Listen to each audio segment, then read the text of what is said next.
Hello, मेरा नाम है चंद्रहास। स्टडी स्मार्ट में आपका स्वागत है। आज के इस पार्ट 2 में हम देखेंगे top 25 questions SSC CGL CPO 2024 के लिए।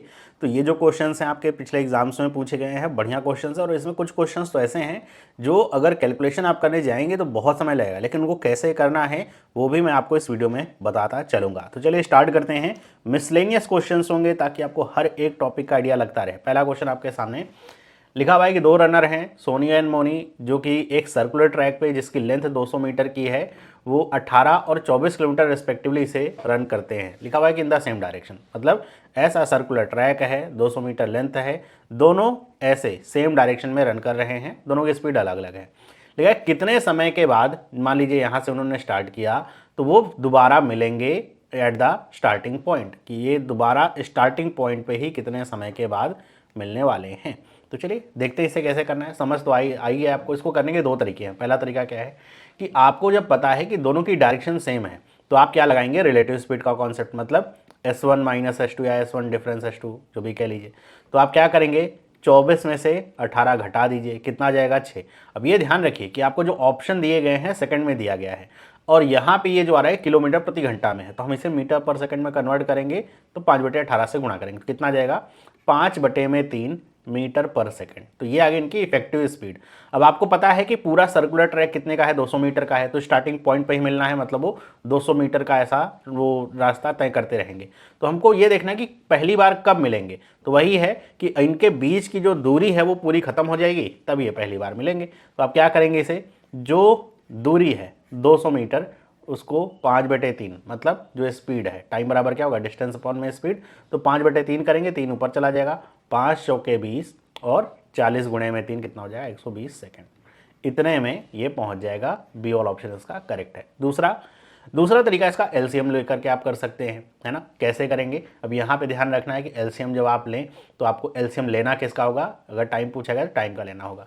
तो सबसे पहले तो आपको क्या करना पड़ेगा कि ये जो 200 है और ये जो 18 है, 18 को आप मीटर पर सेकंड में कन्वर्ट करेंगे, क्या आ जाएगा, 5 आ जाएगा। तो 5 से इसको डिवाइड कर दीजिए तो आपको एक समय मिल जाएगा, टाइम, यहाँ पे कितना समय लगा, तो ये आ जाएगा 40। इसी तरह यहाँ पे 200 मीटर अगर ये पूरा तय करेगा 24 से, तो ये 24 गुणे में 5/18 करेंगे, तो ये 24 3 कितना हो जाएगा, 20/3, तो 3 ऊपर चला जाएगा, तो ये 10 हो जाएगा, 10 गुणे में 3 कितना हो जाएगा, 30। तो 40 सेकंड इसे लग रहे हैं, 30 सेकंड इसे लग रहे हैं, इन्हीं का एलसीएम आप निकाल लीजिए। तो 40 और 30 का जो एलसीएम होगा वो कितना होगा, 120 सेकंड। ओके, तो ऐसे आप निकाल सकते हैं। अगला सवाल क्या लिखा हुआ है, ये डिविजिबिलिटी वाला सवाल है कि क्या बताइए रिमाइंडर बचेगा अगर 265 की पावर 4081 प्लस 9 को डिवाइड किया जाएगा 266 से। तो हमें 265 की पावर 4081 प्लस 9 अपॉन में क्या करना है, 266, कितना बचेगा रिमाइंडर। तो हम अगर इसको सही से करना चाहें, कई तरीके हो सकते हैं। आप इसको 4 से डिवाइड कर सकते हैं, वैसे भी कर सकते हैं। हम इसे ऐसे भी कर सकते हैं, 266 माइनस 1 कर लें और ये क्या हो जाए 4000 इतना, और प्लस में 9 और डिवाइडेड बाई क्या हो जाएगा 266। अब आप ये समझ के चलिए कि अगर मैं इसको ब्रेक कर लूँ, 4081 जो पावर है, 266 पूरा का पूरा कट कर देगा, तो इसमें कुछ रिमाइंडर बचेगा नहीं। -1 रहेगा तो यही बचेगा। तो आप ये कहेंगे -1, और इसकी पावर अगर 4081 अगर लेंगे और इसको अगर हम डिवाइड करेंगे 266 से, तो भाई -1 की पावर ये ऑड में है तो -1 ही आएगा, तो रिमाइंडर इसका क्या रहेगा, -1। तो यहाँ से आपको क्या मिलेगा, -1। और 9 को अगर आप डिवाइड करेंगे 266 से तो भी रिमाइंडर यहीं पे क्या बचेगा, 9 ही बचेगा, क्योंकि डिवाइड तो ऐसा होगा नहीं। तो इसको आप ऐड करेंगे, कितना आ जाएगा, 8। तो इसका सी वाला ऑप्शन क्या है, करेक्ट है। अगला क्वेश्चन लिखा हुआ है कि अगर ऐसा ऐसा बराबर में 1 है तो बताइए कॉट थीटा की वैल्यू क्या होगी। तो जब भी ऐसे ही आपको पता है ना डिवाइड में है तो बराबर में 1 किया हुआ है, तो आप इसे ठीक से बराबर करके लिख लीजिए, 3 sine theta minus cos theta बराबर में ये इधर गुणा हो जाएगा, तो ये क्या हो जाएगा, cos theta plus sine theta. हमें निकालना क्या है, कॉट थीटा की वैल्यू। तो कॉट थीटा की वैल्यू अगर निकालनी है तो हमें इसको कॉट बनाना पड़ेगा। कैसे कॉट बने, कॉट बराबर क्या होता है, cos theta upon sine theta. तो क्या करें, हम सबको साइन थीटा से डिवाइड कर दें। तो सबको अगर डिवाइड करेंगे तो यहाँ भी साइन थीटा होगा, ये भी साइन थीटा होगा, ये भी साइन थीटा होगा और ये भी साइन थीटा होगा। तो ये तो आपस में कट जाएगा, यहाँ पे क्या बचेगा 3, यहाँ पे क्या बचेगा कॉट थीटा, बराबर में ये क्या बचेगा कॉट थीटा, और ये आ जाएगा 1 कट करके। तो क्या कर सकते हैं हम, माइनस कॉस थीटा इधर आएगा तो प्लस हो जाएगा 2 कॉट थीटा, 1 इधर जाएगा तो 2 बन जाएगा। तो 2 बराबर में 2 कॉट थीटा बनेगा, 2 से 2 काट दीजिए तो कॉट थीटा की वैल्यू कितनी आ गई 1। आगे बढ़ते हैं, लिखा हुआ है कि अगर ए बी सी बराबर में 16 है और A square B square C square बराबर 90 है तो A B plus B C plus C A की वैल्यू क्या होगी। आप देख रहे होंगे सारे ये क्वेश्चन जो हैं एसएससी सीजीएल 2023 टीयर 1 में पूछे गए क्वेश्चन हैं। तो हमको सिंपल सी बात है कि A B B C C A की वैल्यू निकालनी है, तो हमें अगर फॉर्मूला पता हो अलजेब्रा से ए प्लस बी का होल स्क्वायर क्या होता है, बस इसी से निकल जाएगा। A square plus B square plus C square और ब्रैकेट में 2 A B plus B C plus C A. तो ए बी सी की वैल्यू कितनी है 16 है, 16 का स्क्वायर कितना हो जाएगा 256। ए स्क्वायर बी स्क्वायर इसकी वैल्यू कितनी है 90 है, प्लस में क्या हो जाएगा 2 और ये पूरा A B plus B C plus C A. अब आप 90 को इधर लेकर के जाएंगे तो घटेगा कितना आएगा 166, 2 से डिवाइड करेंगे तो दो ये आपका कितना 2 से डिवाइड करेंगे कितना हो जाएगा 83। तो ये A B plus B C plus C A की वैल्यू कितनी आ गई 83। मतलब बस सिंपल सा आपको सिंप्लीफिकेशन करना था इसमें और ऐसा कुछ खास नहीं। अगला क्वेश्चन देखते हैं, लिखा हुआ है कि वॉल्यूम किसी स्फेयर का कितना है 4 पॉइंट बताना है कितना होगा अगर उसका जो रेडियस है 4.2 सेंटीमीटर है और पाई बराबर क्या लेना है 22/7। देखिए क्वेश्चन आप देख करके समझ में आ रहा होगा कि यहाँ पे कैलकुलेशन आपको अच्छी खासी करनी पड़ेगी और यही वो क्वेश्चंस होते हैं जिनमें आप थोड़ा सा दिमाग अगर सही तरीके से लगाएं तो इसको बिना पूरा कैलकुलेट किए भी कर सकते हैं। कैसे करेंगे समझते हैं। तो अगर हमको देखना है कि वॉल्यूम जो होता है स्फेयर का वो कितना होता है, तो वो होता है 4/3 पाई आर क्यूब, यही तो होता है पाई आर क्यूब। तो 4/3 पाई आर क्यूब अगर हमें पता है वॉल्यूम होता है तो हम सारी वैल्यूज़ को रख दें। क्या रखें 4/3 पाई की वैल्यू कितनी रखें 22/7, आर क्यूब की वैल्यू कितनी रखेंगे 4.2 का होल क्यूब, 4.2 का होल क्यूब ही से आप रख सकते हैं या फिर अगर आप डिवाइडेड बाई 10 कर दें तो 21/5 भी रख सकते हैं। सिंपल सी बात है, हम 21/5 ही रख लेते हैं। तो 4.2 का क्यूब तो मेरे ख्याल से किसी को याद होता नहीं है और निकालने जाएंगे तो भी समझ जाएगा। अब अगर काटना है तो 7 या 21 से 21 काट देते हैं हम, बाकी और इसमें कुछ ऐसा कटने वाला है नहीं। अब कुछ कटने वाला है नहीं तो कैसे इसको हम निकालेंगे, अभी मतलब यहाँ पे हम क्या कर सकते हैं, कुछ कटेगा ही नहीं। तो हम इसे ऐसा कर सकते हैं कि आपको दिख रहा है ये 22 गुणे 4 करेंगे 88 आ जाए, 21 गुणे 21 कितना होता है 441। तो 88 इंटू में 441 और डिवाइडेड बाई ये कितना है 125। तो इसे सॉल्व करने के लिए हम क्या कर सकते हैं, हम नीचे 8 का गुणा कर देते हैं ऊपर भी 8 का गुणा कर देते हैं। ऐसा क्यों, क्योंकि नीचे आपका पूरा 1000 बन जाएगा, नीचे डिवाइड करना है कोई चक्कर नहीं। अब ऊपर ऊपर का गुणा है। अब यहाँ पे एक चीज़ और मैं आपको बता दूं कि अब अगर यहाँ पे हम देखें ये 8 है, यहाँ पे यूनिट में 1 है और यहाँ पे 8 है, तो अगर गुणा करेंगे आखिरी में 4 आना चाहिए, तो बी वाला ऑप्शन तो हो ही नहीं सकता। अब बचे ए सी और डी। इसको भी अगर आपको सॉल्व करना है तो कैसे कर सकते हैं आप, एक सिंपल सी बात है कि यहाँ पे अगर मैं क्या करूँ डिजिट सम ले लूँ, पूरा गुणा करने में थोड़ा समय लगा, डिजिट सम अगर ले लूँ, जैसे यहाँ पे देख रहा हूँ 4 4 8 1 9 हो रहा है। अब 9 का गुणा आपको पता है किसी में भी आप करते हैं तो 9 ही आएगा, तो मतलब डिजिट सम यहाँ पे 9 आ रहा है। देख लीजिए किसका डिजिट सम 9 है, 7 2 9 हो जाएगा, 8 2 10 और ये 17 17 ये नहीं होगा ये वाला ऑप्शन, 7 2 9 हो जाएगा, 8 2 10 4 14 ये भी नहीं होगा, तो बचा डी वाला। देख लेते हैं 3 1 4 हो जाएगा, 4 4 8 हो जाएगा, 8 6 14, 14 और 4 कितना हो जाएगा 18, 18 का मतलब 8 + 1 9 आ जाएगा, डी वाला ऑप्शन करेक्ट है। बस पूरा कैलकुलेशन करने बैठेंगे तो बहुत समय लगेगा और इसमें देखिए बहुत स्मार्टली ही यूनिट डिजिट 3 में 4 दे दिया गया है। अगर यही आंसर कुछ अलग होता, जैसे मान लीजिए 5 आ रहा होता और 1 में था, तो वो टिक कर सकते थे, लेकिन यहाँ पे बहुत स्मार्ट अप्रोच लगाई गई है। लिखा गया है कि a shopkeeper offers the following 2 discount schemes, buy 3 get 4, buy 5 get 6। आपको बताना है इनमें से कौन सी स्कीम ऐसी है जिसमें सबसे ज़्यादा डिस्काउंट परसेंटेज दिया जा रहा है। तो इस तरह के क्वेश्चन लगाने का तरीका सिर्फ इतना है कि जितनी वस्तु फ्री दी जा रही है हमको डिस्काउंट निकालना है, तो डिस्काउंट कितने का है 4 का है, लेकिन दुकानदार के खाते से कितनी वस्तु जा रही है, तो जा तो टोटल रही ना, पैसा केवल 3 का मिल रहा है लेकिन 4 फ्री दे रहा है, लेकिन जा तो 4 + 3 7 वस्तुएं उसके दुकान से रही हैं, तो 4/7 और गुणे में 100 कर लीजिए।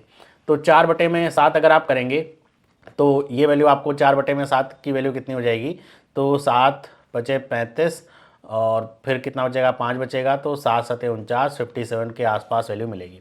यहाँ पे सेम इसी तरीके से 6 वस्तु फ्री दी जा रही है, टोटल 11 वस्तु जा रही है, तो 6/11 का मतलब क्या होता है 54.45454 ऐसा चलता रहेगा। तो डिस्काउंट किस में ज़्यादा है, ए वाले में ज़्यादा है, ए वाले को टिक कर दीजिए।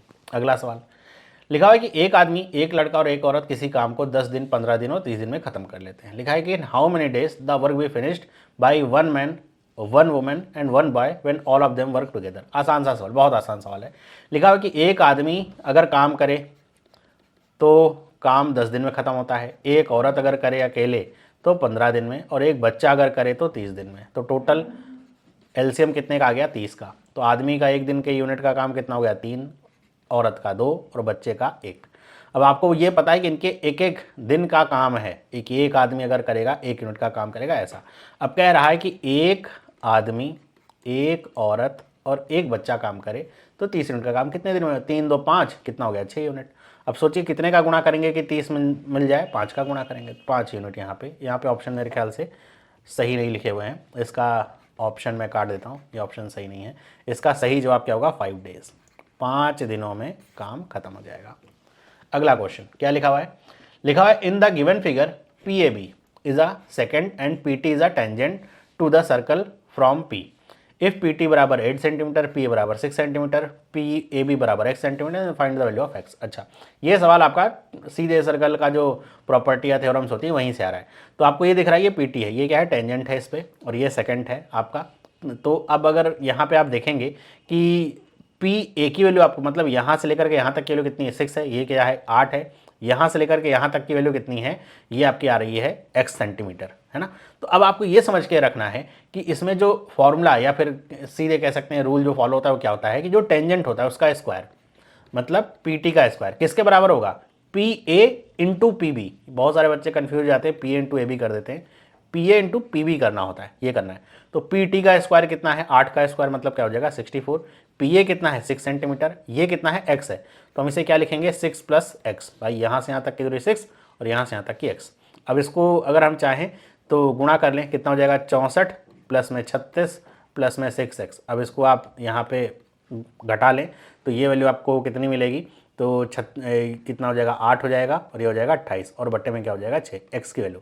तो काटेंगे तो कितना आ जाएगा? 14 बटे में 3। तो ये सी वाला ऑप्शन इसका करेक्ट है।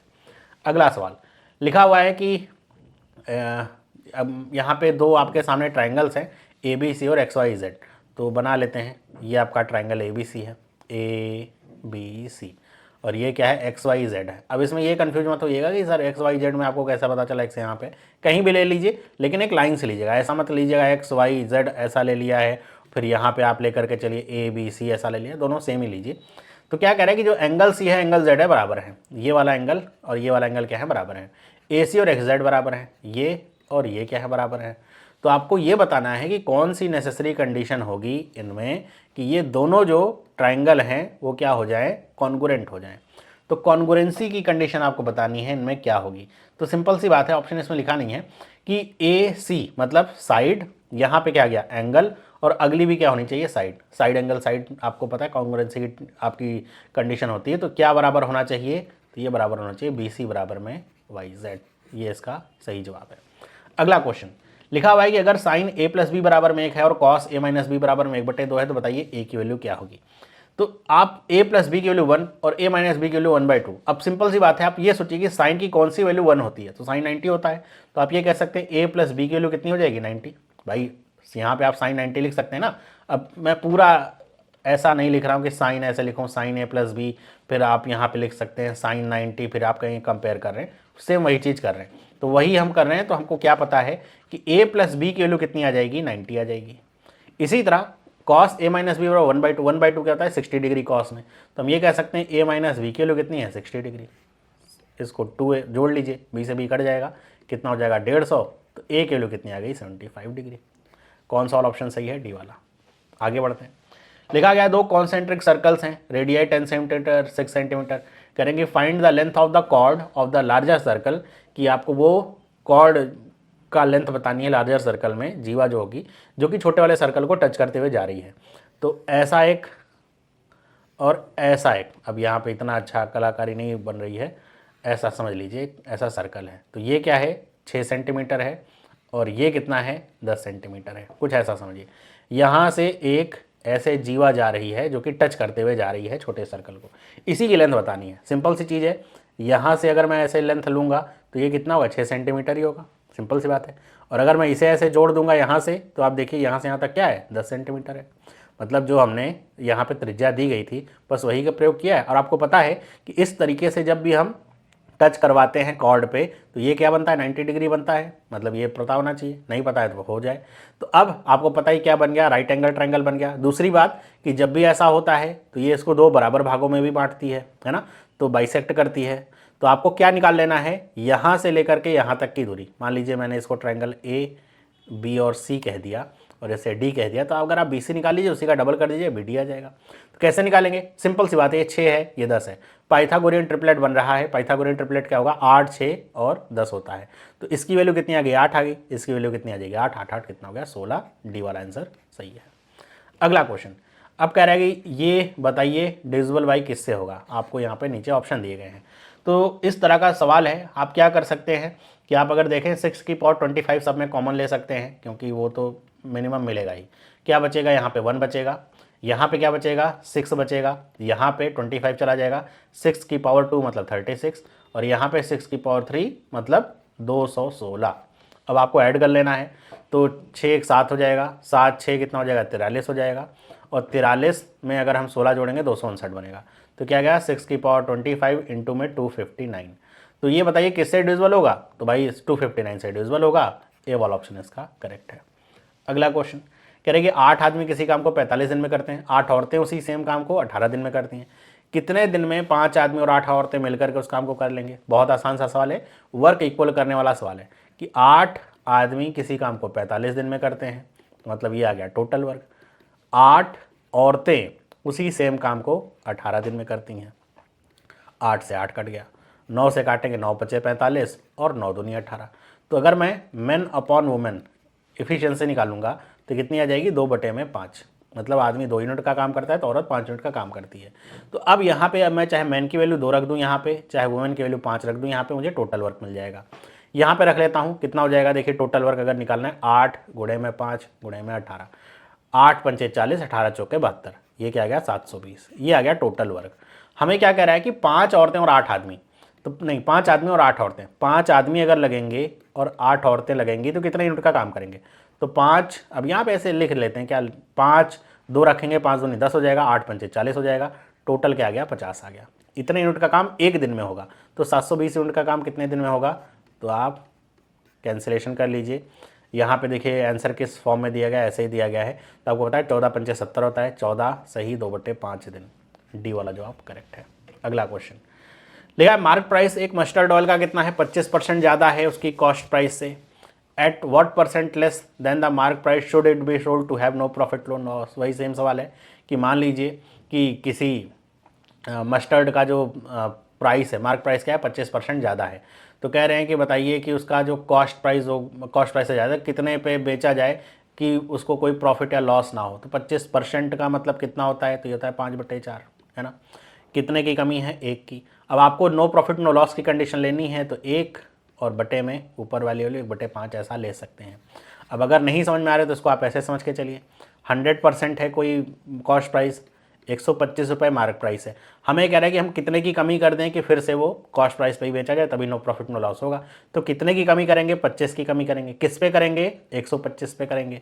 तो 25 बटे में 125 काटेंगे, कितना आ जाएगा 1/5, जिसकी वैल्यू क्या होती है 20 पर। अगला सवाल है कि if A is 95% of B, तो बताइए what percent of A is B. मतलब यहाँ पे अगर हम ए की बात करें तो कह रहे हैं 95% है किसका, बी का, कुछ ऐसा।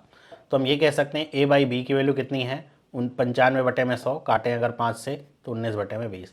हमें निकालना है बी बाई ए कि भाई ए क्या परसेंट है, यहाँ पे बी क्या परसेंट है ए की तुलना में। तो ऐसा अगर हम निकालते हैं तो हमें क्या करना पड़ेगा, 20/19 करना पड़ेगा और गुणे में 100 कर लीजिए। कैंसिलेशन करिए, 19 से कम 19 होगा, 1 बचेगा मतलब 100 हो जाएगा। फिर 5 बार ले जाना पड़ेगा, तो 0 बढ़ा करके 5, 19 बचे 95 करेंगे, फिर क्या बच जाएगा 5 बचेगा। तो आपको क्या ऑप्शन दिख रहा है, सी वाला, 105 सही 5/19%। अब अगला सवाल है, लिखा हुआ है कि what is the number of valid votes cast in favour of a candidate in an election. किसी कैंडिडेट के फेवर में कितने वैलिड वोट्स पड़े हैं वो बताना है। क्या करें कि जो कैंडिडेट है उसको 75% वैलिड वोट्स मिले हैं टोटल वैलिड वोट्स का, 5% जो टोटल वोट्स हैं वो डिक्लेयर्ड हो गए इनवैलिड। आपको ये भी बताया गया कि टोटल नंबर ऑफ वोटर्स कितने हैं, 1,46,000। तो आपको बताना है कि 1,46,000 का कितने परसेंट वैलिड वोट्स पड़े हैं कैंडिडेट को। सवाल काफ़ी लंबा चौड़ा कैलकुलेटिव है। अब इसको हम अगर थोड़ा सा दिमाग लगाएं, स्मार्ट अप्रोच लगाएं तो कर सकते हैं। हमें पता है टोटल वोटर्स कितने हैं, इतने हैं। 5% वोट क्या हो गया, डिक्लेयर्ड हो गया इनवैलिड, मतलब जो काउंटिंग होगी वो किस में होगी, 95% में होगी। ओके, इसका भी 75%, ये जो निकल के आए कितना है, वैलिड वोट्स आ गए, इसका 75% क्या है, वो मिल रहा है जीतने वाले को। अब आप सिंपल सी चीज़ है कि आपको यहाँ पे अगर कैंसिलेशन करना है तो कर सकते हैं, वहीं से आप निकाल सकते हैं। जैसे 2 0 से 2 0 काट दिया, एक जीरो से एक जीरो और काट दिया। अब अगर मुझे बताना है कि इसका जो आंसर होगा कौन सा सही होगा, तो मुझे थोड़ा सा यूनिट डिजिट वगैरह के जो कॉन्सेप्ट हैं वो अगर मैं लगाऊं तो बता सकता हूं कि कहाँ से हम आंसर तक पहुंच सकते हैं। जैसे यहाँ पे, या फिर और आप फर्दर कैंसिलेशन करना चाहें ताकि आपको कुछ आइडिया मिल सके तो कर सकते हैं। जैसे मैं इसे काटना चाहूँ तो 15 बार काट सकता हूँ, इसे 2 बार काट सकता हूँ, 2 से काटना चाहूँ अगर इसे, तो ये कितनी बार में चला जाएगा, 2 सत्ते 14, 2 तियाँ 6। ओके, अब अगर मैं देखता हूँ यूनिट डिजिट को, ये 3 है, ये 5 है, ये 5 है, तो ये 25 होगा, 25 या 75, मतलब आखिरी में जो आएगा वो 5 ही आएगा। देखिए किस में 5 आ रहा है, केवल एक में, सी वाला ऑप्शन करेक्ट है। अब यहाँ पर अगर जीरो हो जाता है यूनिट डिजिट में आखिरी में आने वाला, तब दिक्कत होती, तो वहाँ पे हमको अप्रॉक्सीमेशन करना पड़ता, लेकिन वो भी कठिन होता क्योंकि यहाँ पे वैल्यूज पास पास की हैं, तब पूरा कैलकुलेशन हमें करना पड़ता, मतलब पूरा गुणा करना पड़ जाता। वो भी कर लेते अगर ऐसी जरूरत होती तो, फिलहाल तो यहाँ पे इसी से काम चल गया। लिखा गया है कि अ कॉनिकल शेप वेसल है जिसका रेडियस 21 सेंटीमीटर है, मतलब कॉनिकल शेप है, कोन की तरह, ऐसा कोन होता है ना, ये इस तरीके का शेप है उसका वेसल का, तो इसका रेडियस कितना है, 21 है, रेडियस मतलब इसकी बात हो रही है। और स्लैंट हाइट मतलब ये वाली जो हाइट है ये कितनी है, एल की वैल्यू कितनी दी गई, 25 सेंटीमीटर। लिखा हुआ है कि if the curved part of the vessel is to be painted white, the cost of painting at the rate of 1.5 rupees per centimetre square. कह रहे हैं कि केवल इसका जो ये स्लेंटेड वाला पार्ट है ना, बस ये, इसको अगर पेंट करना है, नीचे वाला बेस नहीं, तो इसको पेंट करने में कितना कॉस्ट लगेगा। आपको पता होना चाहिए कि जो surface area, curved surface area होता है वो कितना होता है, पाई आर एल, कितना होता है, पाई आर एल। तो पाई की वैल्यू आपको गिवन है, नहीं गिवन है तो 22/7 ले लीजिए। एल की वैल्यू, आर की वैल्यू 21 है, एल की वैल्यू कितनी है, 25 है, और इसी में हम गुणा कर लें इसका भी, क्योंकि जितना आएगा उसी में 1.5 का गुणा करना है। 1.5 को 3/2 लिख दीजिए, कैंसिलेशन में आसानी हो जाएगी। 7 से काटेंगे 7 या 21 हो जाएगा, 2 से काटेंगे कितनी बार चला जाएगा, 11 बार चला जाएगा। तो ये कितना हो गया, तो 25 गुणे में 9, 225 गुणे में 11, 5 7 4 2, 2475 रुपये। अगला क्वेश्चन लिखा है find the greatest possible length that can be use to exactly measure the length of 6 metre, 5 metre, 25 centimetre and 12 metre, 50 centimetre. कह रहा है कि कौन सी सबसे बड़ी हम ऐसी स्केल लें जिससे ये तीनों जो डिस्टेंस हैं या तीनों जो लंबाई हैं वो नप जाएं। तो ये अगर आप देखें तो ये मीटर सेंटीमीटर का मिक्स है। मैं क्या करता हूँ, इसको सबको सेंटीमीटर बना लेता हूँ। तो एक मुझे मिलेगा 600, दूसरा कितना मिलेगा 525, और तीसरा कितना मिलेगा 1250। हमें कुल मिलाकर के अगर ऐसी लेंथ लेनी होती है तो हमें एचसीएफ निकालना होता है। एचसीएफ निकालने का तरीका मैंने बता रखा है कि आपको दो जो सबसे पास की वैल्यू दिख रही है, जैसे ये पास की वैल्यू दिख रही है 600, और इनके बीच का डिफरेंस लीजिए, कितना आ जाएगा 75। अब या तो 75 ही वो लेंथ होगी, ये सेंटीमीटर में ध्यान रखिएगा, जिससे ये तीनों कट जाएं। तो देखिए 75 से ये तो कट जाएगा, 75 से ये कट जाएगा। क्या 1250 कट पाएगा 75 से? मुझे नहीं लगता। अगर मैं काटूंगा 25 या 75, 25 पंचे 3, 5/3 आ जाएगा, नहीं कटेगा। मतलब 75 तो नहीं है, मतलब ये वाला ऑप्शन नहीं है। फिर क्या हो सकता है, इसी का कोई मल्टीपल। अब अगर मैं इसको 2 से गुणा करूं तो 37.5 होगा, जो कि ऑप्शन में है नहीं। तो हम क्या करते हैं, 3 से कर लेते हैं, 25 गुणे 3। तो हमें सबसे पहले इसको देखना है, क्या 25 से कट जाएंगे, ये कट जाएगा, ये कट जाएगा, ये भी कट जाएगा। तो इसका सही जवाब क्या है, सी वाला 0.25 मीटर, क्योंकि ये सेंटीमीटर में सारी चीज़ें हैं। तो ये 0.25 मीटर की लेंथ लेनी पड़ेगी। अगला सवाल, What is the length of the transverse common tangent between two circles with radii 6 cm and 4 cm given that the distance between their center is 14 cm? मतलब ऐसा समझिए, एक ये सर्कल है और एक ये सर्कल है, इसकी जो रेडियस है वो कितनी है, तो ये है 6 सेंटीमीटर, इसकी रेडियस कितनी है 4 सेंटीमीटर, और ऐसे ट्रांसवर्स का मतलब ये कुछ ऐसा आ जाए कि ये दोनों को टच करता हुआ ऐसे जा रहा है, ऐसे यहाँ पे जा रहा है, जो लेंथ है उसको आपको बताएं कॉमन टेंजेंट है इसका। और यहाँ पे इनके सेंटर के बीच की जो डिस्टेंस है वो कितनी बता रहा है, 14 है। मतलब यहाँ से यहाँ तक 6, यहाँ से यहाँ तक 4, बीच में 4। तो ऐसे आपको बताना है इसकी लेंथ कितनी होगी। तो देखिए इस तरह का जब भी सवाल होता है उसका एक सेट सा फॉर्मूला होता है लेंथ निकालने का। क्या फॉर्मूला होता है, अंडर रूट में डी स्क्वायर, डी का मतलब सेंटर के बीच की दूरी, माइनस में R1 + R2 का स्क्वायर। तो अगर मैं यहाँ पे रखूँ डी की वैल्यू कितनी है, 14 है, अंडर रूट में 14 का स्क्वायर 196, माइनस में 6 4 10, 10 का स्क्वायर करेंगे कितना आ जाएगा 100। तो ये कितना आ गया, अंडर रूट में 96। अंडर रूट में 96 तो ऑप्शन में है नहीं, इसको मैं ब्रेक कर सकता हूँ 16 गुणे 6 में। तो 16 गुणे 6 अंडर रूट में 16 का 4 बाहर आ जाएगा, 4 रूट में 6। तो कौन सा ऑप्शन सही है, बी वाला। मतलब फॉर्मूला पता है, डायरेक्ट क्वेश्चन आप कर सकते हैं। अगला सवाल कह रहे हैं कि आपको इसकी वैल्यू बतानी है कितनी होगी। तो कैसे करेंगे, देखिए इसमें अगर मैं कह रहा हूँ कि 1 + sin की पावर 4 - cos की पावर 4 है, तो अगर मैं यहाँ पे देखूँ बीच में साइन माइनस का है तो लग जाएगा क्या, ए स्क्वायर माइनस बी स्क्वायर, मतलब समझ रहे हैं आप कि अगर मैं इसे ब्रेक करना चाहूँ तो मैं इसे ऐसे लिख सकता हूँ साइन स्क्वायर और पूरे साइन स्क्वायर ए और पूरे का स्क्वायर माइनस में कॉस स्क्वायर ए और पूरे का स्क्वायर ए, कुछ ऐसा लिख सकते हैं, हाँ लिख सकते हैं, क्यों नहीं लिख सकते, और इनटू में कॉसेक स्क्वायर ए है। अब ए प्लस बी ए माइनस बी हो जाएगा। अब यहाँ पे 1 प्लस में ये क्या हो जाएगा साइन स्क्वायर ए प्लस कॉस स्क्वायर ए एक ब्रैकेट में, दूसरे में आपके लिए हो जाएगा साइन स्क्वायर ए माइनस में कॉस स्क्वायर ए दूसरे ब्रैकेट में हो जाएगा, इनटू में कॉसेक स्क्वायर ए। अब ये वाली वैल्यू तो आपकी 1 हो जाएगी, आइडेंटिटी है। यहाँ पे अगर आप देखिए तो साइन स्क्वायर ए माइनस कॉस स्क्वायर ए बचा है। अब इसको ब्रेक करके कोई फ़ायदा है नहीं, और हमें पता है ऑप्शन हमें जो मिल रहा है वो एक वैल्यू मिल रही है नंबर के रूप में, तो हमें इसको सबको नंबर के रूप में लेके चलना है। यहाँ पे क्या है कॉसेक स्क्वायर ए है, तो हम क्या करें, यहाँ पे जो कॉस स्क्वायर है इसको भी ब्रेक कर सकते हैं 1 माइनस साइन स्क्वायर ए में, तो वो कर लेते हैं। तो 1 प्लस में ये वैल्यू आपके सामने क्या बचेगी साइन स्क्वायर है, क्योंकि ये तो 1 हो गया, गुणा होकर के कोई मतलब नहीं, माइनस में 1 माइनस में होगा और माइनस बाहर है तो डिस्ट्रीब्यूट होकर के साइन स्क्वायर ए बन जाएगा, और बाहर क्या है कॉसेक स्क्वायर ए है, तो -1 + 1 कट जाएगा, ये क्या बचेगा 2 साइन स्क्वायर ए इनटू में कॉसेक स्क्वायर ए। अब आपको पता है साइन कॉस का अगर गुणा करेंगे तो 1 वैल्यू आती है, तो 2 इंटू में 1 क्या आ जाएगा 2, ये वाला ऑप्शन करेक्ट है। अगला सवाल लिखा हुआ है कि कोई अमाउंट है जो 80 रुपये से 96 रुपये बन जाता है 2 साल में, कैसे, सिंपल एनुअल इंटरेस्ट पे। ये ध्यान रखना है कौन से इंटरेस्ट से बन रहा है। तो बताइए 62,000 रुपीज़ 5 साल में कितना बन जाएगा। तो सिंपल इंटरेस्ट है, हमें पता है कि 80 से क्या बन रहा है 96, मतलब 16 रुपये का इंटरेस्ट है। तो 2 साल में कितना है 16 रुपये, तो 1 साल में कितना होगा 8 रुपये। तो 80 रुपये मूलधन का 8 रुपये इंटरेस्ट है, मतलब 10% है। रेट ऑफ इंटरेस्ट कितना है 10% है।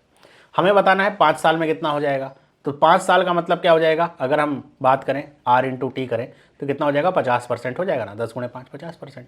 तो आपको पता है 62,000 रुपये का 50% जोड़ देना है, तो 62 का 50 कितना हो जाएगा परसेंट 31, तो हो जाएगा 93,000। सी वाला ऑप्शन करेक्ट है।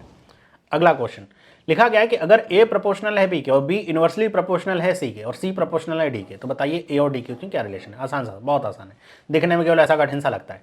भाई A B के प्रोपोर्शनल है, B C के प्रोपोर्शनल है, तो आप ऐसा बना सकते हैं कि A कुछ ऐसा होगा, C प्रोपोर्शनल है D के, तो A और D के बीच में कुछ यही रिलेशनशिप बनेगी। C वाला आंसर इसका भी करेक्ट है। अगला क्वेश्चन कह रहा है कि एक सेक्टर है सर्कल का जिसका सेंट्रल एंगल कितने का है, मतलब थीटा की वैल्यू कितनी है 45 डिग्री। आर्क की जो लेंथ है, मतलब एल की वैल्यू कितनी है 22 सेंटीमीटर, है ना। बताना है रेडियस कितना होगा। तो आपको पता है कि इसका फॉर्मूला क्या होता है, एल बराबर में 2πr थीटा अपॉन में 360, यही होता है। पाई की वैल्यू 22/7 रख लीजिए, ये क्या हो जाएगा 22, 2 गुणे में 22/7 इंटू में r इंटू में 45/360। 22 से 22 कट गया डायरेक्टली। यहाँ पे आप काटेंगे तो ये 8 बार में कट जाएगा, 8 2 से काटेंगे 4 हो जाएगा, 7 चौके 28, यहाँ पे आर की वैल्यू कितनी आ गई 28 सेंटीमीटर। बस डी वाला ऑप्शन करेक्ट है। अगला क्वेश्चन लिखा हुआ है कि a/l प्लस m/b बराबर में 1 है, b/m प्लस n/c बराबर में 1 है, तो इसकी वैल्यू क्या होगी। इस तरह के क्वेश्चन कई बार परेशान करते थे, समझ ही नहीं आता शुरुआत कहाँ से करें, मतलब क्या लगाएं इसमें, कुछ तो लग नहीं रहा, कोई ऐसी वैल्यू नहीं लग रही। तो इस तरह के क्वेश्चन में अगर आप सेटिस्फाई करवाएं वैल्यू पुट करके, तो मेरे ख्याल से क्वेश्चन आसानी से सॉल्व होगा। जैसे करें कि ये बराबर में ये मिल करके 1 हो जा रहे हैं, तो क्या क्या वैल्यूज़ रख सकते हैं। तो अगर मैं इसे ये ऐसा देखूँ 1/2 प्लस 1/2, तो 1/2 1/2 1 हो जाएगा, हाँ ठीक है। तो हम क्या करते हैं, a की वैल्यू 1 रख दें, l की वैल्यू 2 रख दें, m की वैल्यू 1 रख दें और b की वैल्यू क्या रख दें 2 रख दें। तो क्या हो जाएगा 1/2 प्लस में 1/2 बराबर में 1 हो गया। सेम चीज़ यहाँ पे रखें, b की वैल्यू कितनी रखी है 2 रखी है, m की वैल्यू 1, तो क्या हो जाएगा 2/1, तो 2 ही बचा। n/c बराबर में क्या हो गया 1।